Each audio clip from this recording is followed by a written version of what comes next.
সইজাল বিতর্কে অভিষেককে সিআইডির নোটিশকে চ্যালেঞ্জ জানিয়ে হাইকোর্টে মামলা। আদালতের দৃষ্টি আকর্ষণ আইনজীবী কল্যাণ বন্দ্যোপাধ্যায় দ্রুত শুনানির আবেদন গ্রহণ করলেন না বিচারপতি। ঠিক কি হলো, কেন দ্রুত শুনানির আবেদন গ্রহণ করা হলো না, পীযূষ কান্তি নাগের কাছ থেকে জানবো। পীযূষ, দেখো ঋষি, তোমায় জানিয়ে রাখি যে বিধানসভায় সইজাল কাণ্ডে অভিষেক বন্দ্যোপাধ্যায়কে সিআইডি যে নোটিশ জারি করেছিল, সেই নোটিশ খারিজের আবেদন নিয়ে কলকাতা হাইকোর্টের দ্বারস্থ হয়েছিলেন অভিষেক বন্দ্যোপাধ্যায়। আজকে কলকাতা হাইকোর্টে অবকাশকালীন বেঞ্চে বিচারপতি চৈতালি চট্টোপাধ্যায় এর বেঞ্চে কলকাতা হাইকোর্টের নির্দিষ্ট তালিকায় 211 নম্বরে এই মামলাটি লিপিবদ্ধ রয়েছে।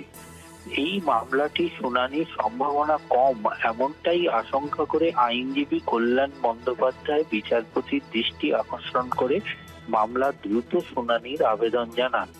বিচারপতি দ্রুত শুনানির আবেদন গ্রহণ না করলেও বিচারপতি আশ্বাস দিয়েছেন যে তিনি সদর্থকভাবে চেষ্টা করবেন যে কলকাতা হাইকোর্টের নির্দিষ্ট যে তালিকা রয়েছে সেই তালিকার ক্রমিক সংখ্যা অনুযায়ী পরপর তিনি মামলার শুনানি গ্রহণ করবেন, এবং তাতে যদি এই মামলার শুনানি অতি দ্রুত করা হয় তাহলে বেলা 3টের পর এই মামলার শুনানির সম্ভাবনা রয়েছে।